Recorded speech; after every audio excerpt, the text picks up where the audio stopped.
Good morning students. Myself Miss Neha teacher and today I am going to teach you EVS 1 lesson number 19 constituent of food. So we will see constituent of food. We all know that whenever we are hungry we like to have food, but do we consume a proper nourished and balanced diet whenever we are consuming the food? So let's see that how we can maintain our diet and keep ourselves fit and healthy by learning some constituents that are being required by our body for its growth and development. So let's continue with the chapter. Okay, that is constituent of food. We know that our body required a proper amount of balanced diet, a nourished diet.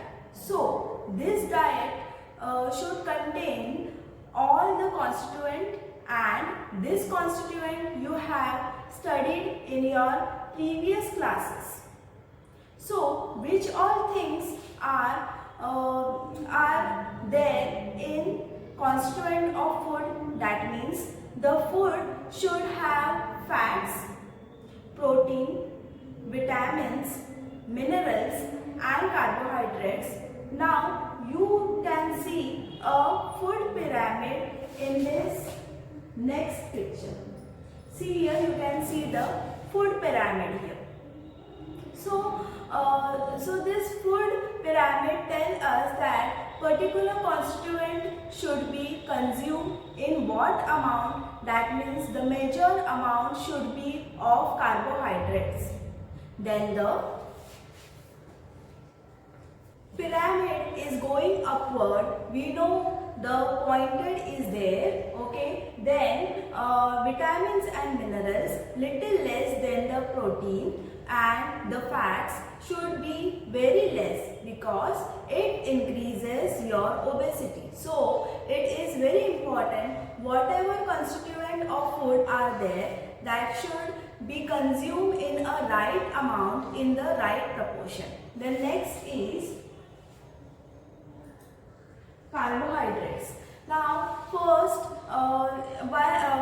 is the carbohydrates is starch. Okay, so we are going to see first what is starch and how it reacts. So starch turns blackish blue when it comes in contact with iodine. Okay, iodine is a chemical that is present, and this iodine, when it mixes with starch, starchy food, it turns the food into blackish blue. So here here is one example, that is potato.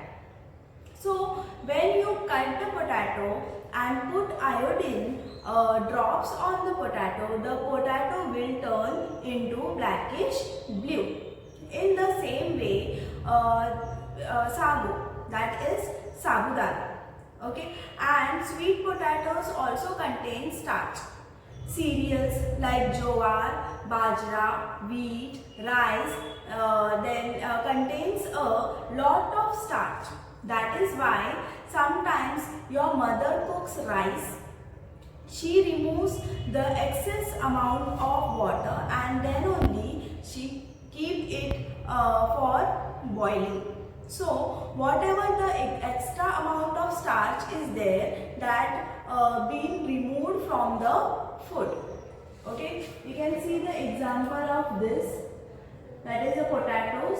The iodine drops has been put into that, and it turns into blackish blue. These are the starchy food, that is bread, cereals, pasta, rice, potatoes, beans, chestnuts. From these grains, and which are the grains? Jowar, bajra, rice and wheat. And these grains are our staple diet, and we get energy from these starchy foods. Okay, that means whatever doing throughout the day, these starchy food, it helps us to get energy and it play an important role in this activity. So our body utilizes this energy for doing different kinds of work. So this energy also help us to keep the body suitably warm. So if you might have heard that bajra is a kind of cereal, and this is most consumed in a winter season. Because of poor weather condition, it helps to keep the body warm, and jowar is mostly consumed in the summer season. So this becomes the staple diet.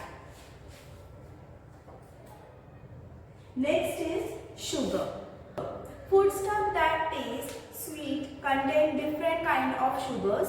That means the foodstuff that you consume, it may not have every time sugar only. Okay, it can contain jaggery, it can contain sugarcane, it can contain sucrose also. So, for example, we can obtain jaggery and table sugar from sugarcane because it contains a sugar called sucrose. If you might have heard, or if you might have seen an ad on television or advertisement about sugar free, that they are showing, okay, on the TV, that those who are having, okay, that is diabetic, especially diabetic patient, they can consume this sugar that is they are sweet, okay, in taste, but they don't have that much calories which can affect the diabetic patient. So ripe fruits like mangoes, bananas, chickus as also have honey and milk. It also contains various kinds of sugar. They do give us a lot of energy throughout the day. Okay. In sugar, move to the third part of the carbohydrate is fiber. So when grain like jowar, wheat is ground into a flour, the particles in the flour are not all alike. So there are certain smaller particles and there are some larger particles. The fine flour will flow down. Okay, so some larger particle, some larger particle, it will remain on the sieve, okay, and some smaller particles it flow down. Whereas the larger particles will remain at the sieve. See here, it is a sieve picture is given here. Okay, so these particles are fine pieces of the skin or bran of the grain. That means if you consume this bran of the grain, it is not going to affect your health. So it is being suggested by doctor also that to sieve the or not to sift the flour. Bran is a fibrous substance, that is we should consume this in our diet. It is not going to harm our health. So in the process of digestion, fiber has a special function. If you might have heard the advertisement on television that they are showing Kellogg's, okay, all bran, all cereals, then pulses, these are being prepared with help of Kellogg's. You should consume milk, so they are prepared with the bran or the cereals. Then fibrous substances help the food to move forward in the alimentary canal. At the right speed, it helps for the moving of the food in the alimentary canal moving on the stomach to undigested food that is not required by the body. Move on to the large intestine. Remember, the size of small intestine is large and the large intestine is small in size. That means food that is not being required by the body is moving on to the large intestine. So, the undigested food that is not required is not used to the body. So, fiber helps to form stool in the body, and the unwanted food on the body that what happened is being passed out with the help of stool. So, fiber is also called a roughage. That means the food that is not being required by the body is being removed out by the body. That is called an excretion. Okay, that means the food that is not required is removed out of the body in the form of urine or stool. Now, fruits and vegetables, especially their skins. That means it was suggested to you that have the fruit with the skin. Some are having habit to remove the skin of fruits like apple, and they consume that. So that should not be done. Why? Because these are having rich source of fiber. Whole grains and pulses are also sources of fibers in the food. So, if a food doesn't contain enough amount of fiber, then it can lead to constipation. Constipation means that is you're finding difficulty to pass the stool. Okay, so fiber helps for the digestion of the food in the body. Then next is fats. Oil is a fatty substance. Paper becomes transparent. You can see here the picture is given. The pizza is kept here, and under that, because of oil, the paper has become transparent. When a fatty substance is applied to it, paper becoming transparent is a sign of the presence of fats in the foodstuff kept on it. Whatever the foodstuff is kept on it is it is showing the sign. The paper is showing the sign of oil. Okay, the oil, the paper become transparent because of oil. The next is fats in our food also provide energy to our body. It also provides energy to our body. Okay, they give twice as much as energy as carbohydrates. Even it gives more as energy like carbohydrates, but we include a smaller quantity of this constituent in our diet. We should include it very smaller quantity in our diet, that is fats. Okay, cream, the items which are having a fats, that is cream, butter, ghee, oil are example of fats. Nuts, then meat, egg yolk, then also contain fats. These all things contains fats. Okay. So students, in our body, if food is not available for some time, then the body can get energy from the stored fats. Okay. There is layer of fats under our skin. It gives shape to the body, and like a blanket, also prevents loss of heat from the body. Students, next is protein. Just as stones and bricks are the building blocks, okay, needed for a wall. Now, protein are the building blocks of our body. The body undergoes wear and tear continuously. Sometimes it gets injured, but healing and repair of our body goes on all the time without our being aware of it. Protein are necessary for the purpose. So fluid balance, then hormone synthesis, immune function, then energy, it gets energy also, then injury prevention tissues, okay, rapidly. So all the different dals, pulses, groundnuts, milk and milk product like yogurt, khoya and paneer, eggs, okay, meat and fish are rich sources of proteins. To get the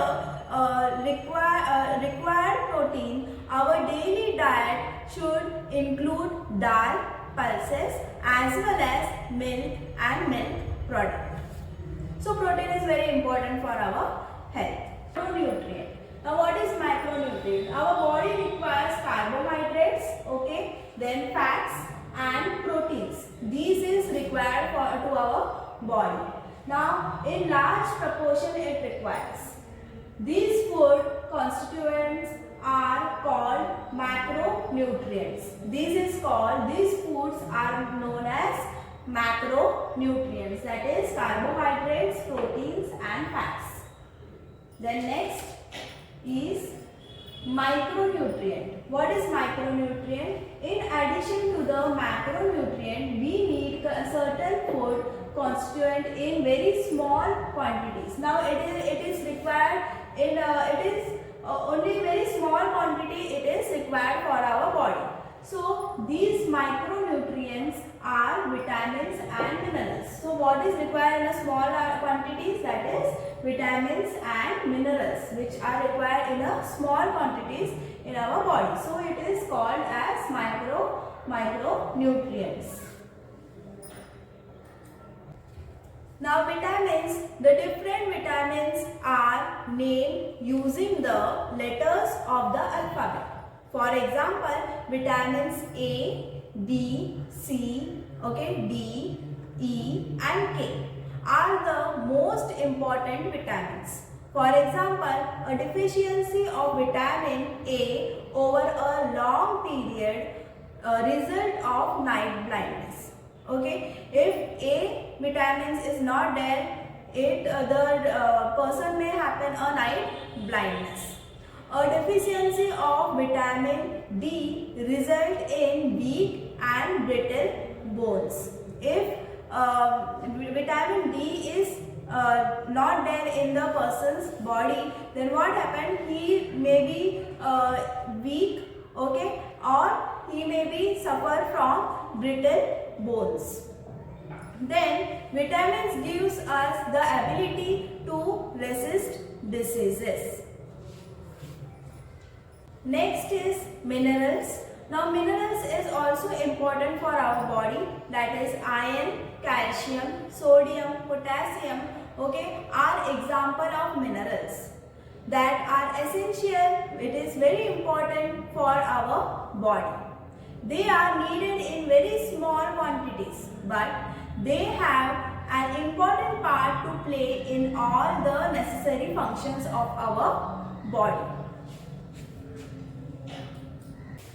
Next is all kinds of fruits, vegetables, green leafy vegetables, sprouted pulses, their skin and the bran of cereals and pulses are all sources of vitamins and minerals. So that is why as far as possible we should eat fruits with their skin, and we should not sift flour to throw away the bran. Okay, so bran is necessary for our body, so we should not, it contains fiber, we should not throw it away. Now next is balanced diet. For good health, our body should get all the different constituents of food, namely carbohydrates, protein, fats, vitamins and minerals, okay, in the right quantities. A diet which provides all these constituents in the right quantity is called a balanced diet. So the chart has been given to you. See here, fruits and vegetables we have to consume it for 40%. Okay. Then protein is required 25%. Then fiber-rich carbohydrates is required to our body, that is 25% we have to eat. Then fats is required, that is 10%. So it is a balanced diet is very important for our health. The next we will go to food is usually of plants, animals or fungal or origin. Food is made up of all these things. Okay, and contains essential nutrient. It is also have an essential and important nutrients in it, such as carbohydrates, fats, protein, vitamins or minerals. These all things are included in the food. So food gives energy. Okay, energy giving food, that is carbohydrates and fats. These are the energy giving food. Then body building foods, that is protein. Protein is very necessary for our body, so that if you get hurt, if you get injured, the protein helps to recover it. The next is food necessary for body. So food necessary for bodily process and resistance to diseases. So diseases will not occur in your body. That is, so vitamins and minerals is required for that. That is vitamin A, B, C, D and K. Nourishment and malnutrition. For our body to be well nourished, we must get all the different food. We should eat different kind of food. Okay, so that there should be no problem in the nourishment for our body. If a person diet lacks some constituent over a long period of time, that person does not get proper nourishment. If there is a lack in the constituent of food, then there will be no nourishment in our diet, in our body. Okay. Malnutrition has serious consequences. It is a serious problem for the person's health. For example, if a person does not get enough carbohydrates, okay, and protein, their growth is stunted. Then next is they feel constantly tired. They cannot cope with their studies or games or other tasks. Deficiency of vitamins or minerals can cause specific disorders in the person.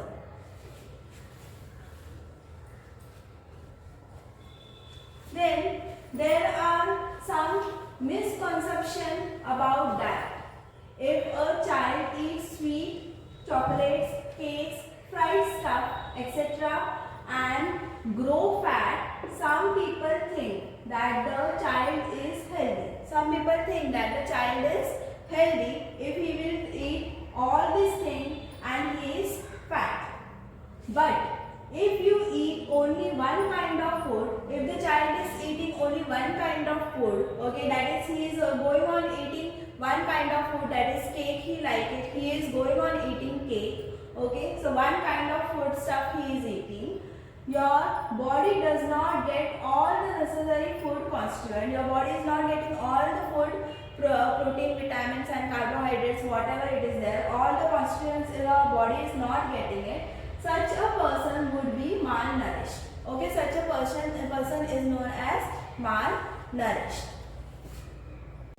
So students, always remember, it is better to eat freshly prepared food. We have to prepare the food at home, and home cooked food we have to eat it. Okay, freshly prepared. It should be freshly prepared. That will make for a balanced diet. It should be made up of balanced diet, okay, rather than snacks on tempting. The snacks which are tempting, we should not eat the outside packed food, okay, which tempt to us.